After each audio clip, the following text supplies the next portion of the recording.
Hey guys, welcome back to my channel. I'm so excited for this new video series I'm going to be sharing with you guys. This is going to be my Bridechilla series, and these are going to be videos for those brides out there and those girls that are planning their wedding, that they're looking for resources and tips and tricks on how to do it flawlessly, easily, and really enjoy your special day and just kind of be laid back and chill the whole time. I'm going to be sharing with you guys what I've learned so far in my wedding planning process and some tips and tricks on how to have a very laid back, very enjoyable engagement and a very enjoyable shower wedding. So this is part one of my Bridechilla series. Make sure that you leave comments down below letting me know what other questions that you guys have if you are a bride or wanting to be a bride or just love wedding planning. Let me know if you have any other ideas in the bottom bar below or any questions that you have for me. I'd be happy to answer them along the way. And I'm really excited to share this video series with you guys because I wish I had this before I got engaged and before I kind of had to learn the hard way that it's just one day. But I do have a lot of tips and tricks for you guys, and if you're interested in learning how you can be a Bridechilla starting with your bridal shower, then just keep on watching. So when it came time to start planning my shower, the first thing I did was picture how I wanted the day to go. And I've been to so many showers and it's usually always the same thing. You sit down at your table with the people that you're seated with, and you kind of stay there until you get up and eat, and then you play games, watch people open presents, and then leave. And that's not really what I wanted. I wanted something a little bit more intimate, kind of laid back. And I didn't really want to have a set schedule for things just because I know that it was going to go by so quickly, and it did.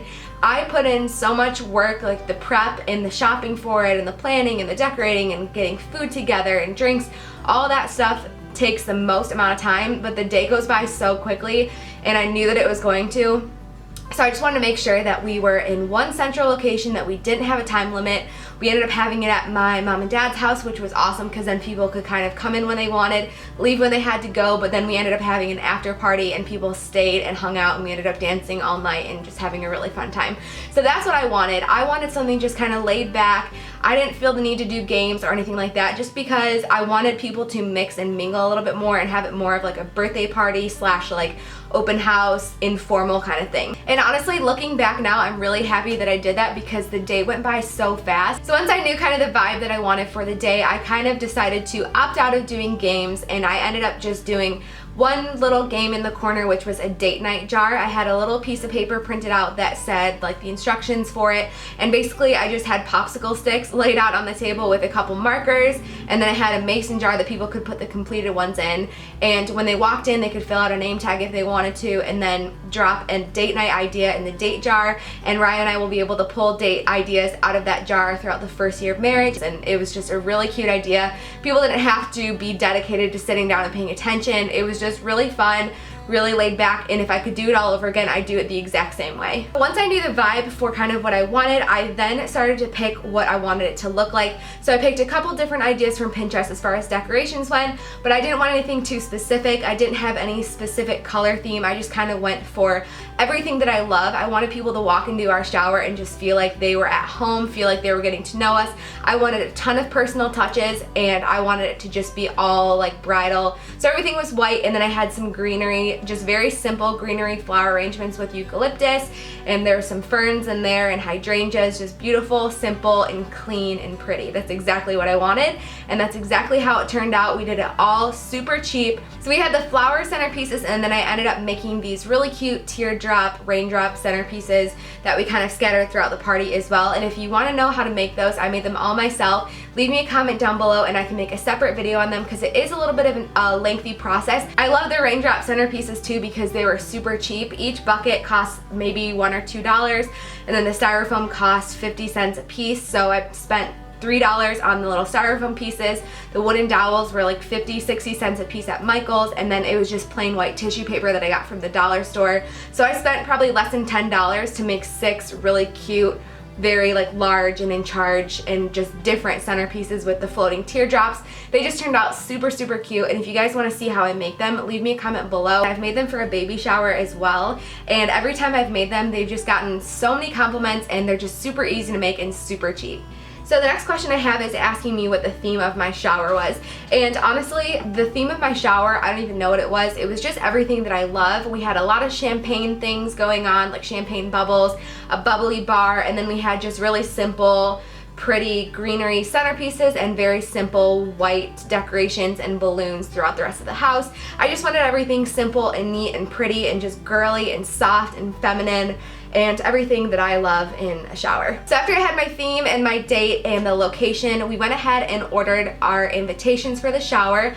They turned out absolutely beautiful. I used Wedding Paper Divas, which this is the first time that I've used them, and I was pretty impressed with it. The one thing that I didn't like is that they print their logo on the back. I just feel like you pay way too much money for them to kind of get like a second round of exposure, I guess, but nonetheless they turned out beautiful, and I even have one framed in our living room. I'm gonna put this style over here, and I will have a link in the bottom bar below for everything that I mentioned in this video and where you can get it yourself. When it comes to the guest list, something that I highly recommend doing is creating a spreadsheet to keep organized with who's RSVP'd, whose address it is, and what their name is, what gift they got you, and if you sent a thank you out. So I created a spreadsheet, and I can make a whole separate video on this for you guys if you want, because it's actually the same kind of format that I use for my wedding invitations, and it's foolproof. So on the guest list sheet that I printed out, I had a spot for their name, address, phone number, and then I had like a yes or no for the invitation sent, and then I had a spot for the RSVP, and then I had a spot for the gift that they got, and then a spot for if I had sent them their thank you note out yet. So I had one sheet that I was able to kind of keep track of everything on: yeses, nos, gifts, thank yous, all of that.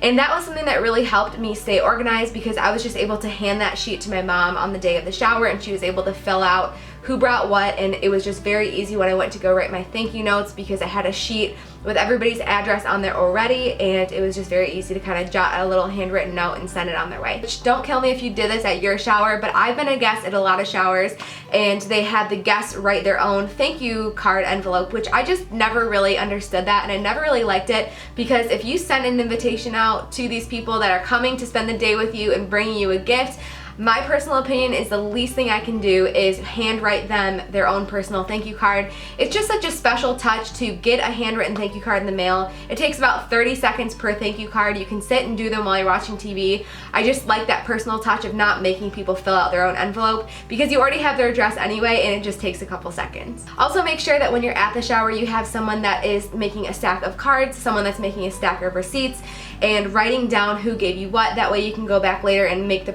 thank you cards really personal and say thank you for blah blah blah, I'm gonna use it for this, and then just go on from there and say thank you, love you, can't wait for the wedding. It's just a really nice kind of transition from the shower to the wedding, and it makes people really excited. When it was time for me to register, I knew ahead of time where I was gonna register at, just because I've been a guest at a lot of bridal showers and baby showers, and some stores have a very annoying gift registry, I guess, program set up for the people that are coming in to buy the gifts. I've had to go into stores and get things printed out there that are about a mile long. Target is the first place that I registered, and I absolutely love Target. They have a lot of basic things that are pretty reasonably priced, and they have a lot of homeware goods, and their return policy is great. One thing I also loved about registering with Target was the app that they have on their phone. Target has a really cool app for the iPhone that you can be in the store, open up the app, and then you kind of just go through the store and scan barcodes, and it instantly adds it to your registry. I just loved that about it, because you didn't have to bug an employee or get a weird gun that didn't work very well. It was just very foolproof and streamlined, and we were able to register for tons of basic things from Target. I registered for our bed sheets and linens from Target, and I also registered for a lot of homeware goods as far as like our crock pot goes, and I think I registered for my mixer from there, and we also registered for gift cards, which is something that I think a lot of people forget to do, but I'm so happy that I put gift cards on my registry, because I ended up with a lot of them, so I'll be able to go to Target and pick out whatever it is that I want. So from Crate & Barrel, I ended up registering for all of my dishes and all of my serving ware, so I ended up getting 2 really large bowls and a punch bowl, and all of our home dishes, like the basic dishes. I knew I just wanted clean, basic white dishes that if I broke one, I could go get it and have like a replacement backup for it. So you might find a 12 set of plates at Target that you love, but if you go back in 6 months to get a replacement because you've broken a couple of them, there's no replacing them, and they're probably discontinued, moved on to something else, where Crate & Barrel kind of likes to keep their dishes around for a while, and that's what I really liked. That's where we registered for all of our glassware as well. They're a little bit more expensive for their wine glasses, but they're better, they're bigger, and they're just awesome. I just love their style. Everyone that's been over to my house and everyone that knows me knows that I love hotel vibes, I guess. So I like all white, really clean dinner plates, and I like, you know, the white bleachable hand towels, white bath towels, white sheets. I just like to run my home like a hotel kitchen, hotel laundry room. I just like to sanitize everything, and I like clean, neat, crisp, hotel kind of feeling stuff. Another really good tip is to make sure that you only register for things that you truly need and truly want. That way you're not bogged down with just a bunch of mismatched things, and everything that you get will be stuff that you truly need. Also make sure when you go to register that you register for things in all different price points, because there's some things that are a little bit more expensive that people will like to go in on together, and then you also have to have little filler things. So I registered for a ton of spare hand towels. That was something that people just gave me left and right because they were cheap. I think they're like less than $5 a piece at Target, and it's just another cute way to wrap up a gift, and you can never run out of extra kitchen hand towels. I know that one for sure. Don't feel like you have to play a bunch of games or do anything that you've seen everyone else do. I'm really happy that I did it my way, and that we had the kind of shower that we would want to attend. That was so much fun for me. We had one of the best days ever, I think mainly because everyone was just so relaxed, and everyone else being relaxed made me relax, it made Ryan relax, and it just ended up being a lot better day. And we had a croissant bar at my shower, which we had like different lunch meats and cheeses and toppings, and we had like chicken salad and fruit salad and a bunch of other different kind of salads. We just kept everything light and really healthy and refreshing and just girly and cute stuff, finger foods that people can grab.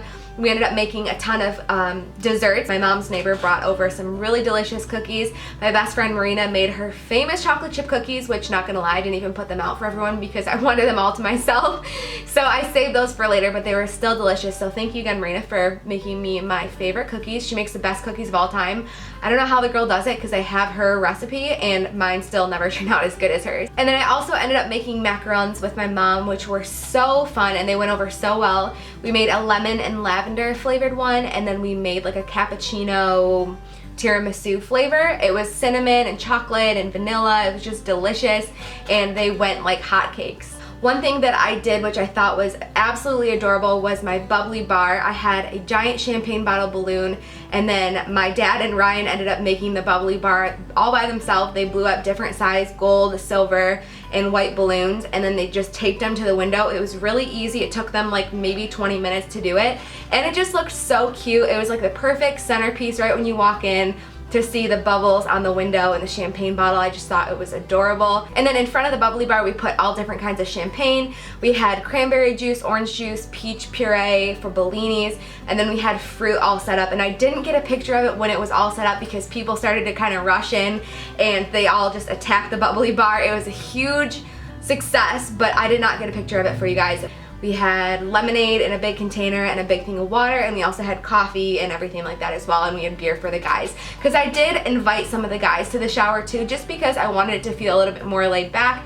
So we did have some guys there just kind of hanging out and doing the whole guy thing and helping people bring things in and just being kind of an extra pair of hands. We also ended up making cupcakes that were rosé flavored. They were delicious, and we sent them out as favors with the guests to take home. I bought these little clear acrylic boxes on eBay, and I'll have a link to those down below if you want to know how to make these favors yourself. And I ended up buying round labels that you just put in the printer and print whatever you want on it. And I designed myself a little tag that said merci, and there was a little champagne bottle on it, and it said thank you for joining us at my shower, and then the date and everything like that. And then once I printed it out, I had clear iridescent rhinestones, like little teeny tiny ones, and I would just sit on the couch watching TV before the shower, like the days leading up to it, and I was just rhinestoning these little boxes, which sounds like a silly waste of time, but they were so cute, and that's kind of what people get to take away from your shower and enjoy later on in the evening. It wasn't really expensive. The rosé cupcakes were seriously so easy to make. We used white box cake mix and replaced the water with sparkling pink rosé, and then a couple drops of pink food coloring, and then my mom made her famous buttercream frosting, couple sprinkles, put them in a box, and everyone was happy and good to go, and they were really, really cute. As far as my beauty, skincare routine, and everything like that goes, I'm planning on making a separate video on how I prep for big events, because I do have a really kind of in-depth routine of what I do during the week leading up before the big event, whatever it is, shower, wedding, somebody else's wedding. I have a list of things that I kind of go through and make sure that I maintain. But of course there's hair, nails, makeup, all of that stuff. But the one little tip I'll give you guys is just to try and not wear makeup for the full week before your shower. It really helped my skin to just kind of give it a break from makeup. That's why I wasn't really making videos either, because I didn't want to put any makeup on my skin. I was just taking care of it and pampering it, trying not to pick at it so I didn't have any breakouts, and I was putting face masks on religiously. I was just applying them like crazy, washing them off, exfoliating, doing chemical peels, the whole 9 yards, just to make sure that my skin was nice and glowy when I did go and put makeup on it the morning of the shower. That's one thing that you just have to keep in mind, is that it is just one day, just like your wedding, and as long as you're marrying your soulmate and your best friend, it's just a party. So you really should be relaxed. Take time to treat yourself to some spa kind of treatments the couple days before. I know that really helped me out a lot. I like to kind of have my bubble bath and my face mask and sit with my glass of wine and watch my, you know, mindless TV shows. Also make sure that you take time leading up to the shower to have regular date nights with your significant other, and just let the wedding talk kind of fall to the wayside. Talk about your day, talk about each other, talk about the future and what you're excited for, but don't get overwhelmed in all the little tiny details, because at the end of the day they really don't matter, and what matters is being able to have the memories of being there with your friends and family and the person that you love and want to spend the rest of your life with. So when it comes to leading up to your shower, it's really natural and normal to be nervous. I was super nervous. I was stressing out like crazy, and I just had to keep reminding myself, like, it's only one day, it's gonna go quick. So that's one thing that I can share with you guys looking back on it, is I wish I would have allowed myself to be a little bit more relaxed. I tried to be as relaxed and cool, calm, collected as possible, but also the days leading up to the shower, I was just nervous and I felt like I was missing something constantly. But the day of the shower came, even though some things went wrong, something's bound to go wrong no matter what. It was great practice for the wedding day, because I know that something is bound to not be perfect. But at the end of the day, if you're there with your soulmate and your best friend and all of your friends and family are there with you, no one's gonna know what went wrong, no one's gonna know what didn't get done or what you should have done differently. So just try and relax and enjoy this time, because it really does go by so quick, and before you know it, you'll be looking back at pictures and you're just gonna be like, wow. When I tell you the day goes by so fast, I'm not kidding. Ryan and I looked at each other after everyone had left, and we're like, did you eat? And he's like, no, I didn't eat. I was like, I didn't eat either, because we were so busy just talking to our friends and our family, and it was just one of the best days that I've ever had, and I was so happy to be able to spend that with him and experience this all with him. All in all, I think it's really just important when you are planning a shower to make sure that you take time to relax, take a ton of pictures, and enjoy this special time, because you're not gonna ever be able to get it back. And if you're stressed out the whole time, you're just gonna remember how stressful it was, and you're not gonna really have the fondest memories. So make sure that you really soak up every moment, spend all the time that you can with your future husband, future wife, and just enjoy the moment and learn to kind of just be in the present. If you guys want me to do a what I got at my shower haul, let me know in the comments down below if that's something that you'd want to see. I can show you guys all of the gifts that I have that I received from the shower, and I honestly got a lot of really practical things. Nothing that I got was too crazy or expensive. I just got simple, easy, practical things that I'm going to be using on an everyday basis for probably the next 20 years, because I made sure everything that I got was very dependable and strong and just really high quality, but still very simple. I hope that you guys enjoyed this first episode of my Bridechilla series. I really hope that the tips and tricks I'm going to be sharing with you guys in these next upcoming videos help you get through this really exciting time in your life. Just remember to sit back, relax, and enjoy the ride, because before you know it, it's going to be over. And that's one thing that I've learned, is just kind of to relax and spend time with family and just take it all in one day at a time. And no matter what, something will go wrong, just keep that in the back of your head, that it's just one day and you're gonna have the memories the rest of your life. So make sure that the memories that you make are all happy, try not to stress out, and just enjoy your big day. I hope that you guys enjoyed this video, and I'll see you in my next one. Bye guys.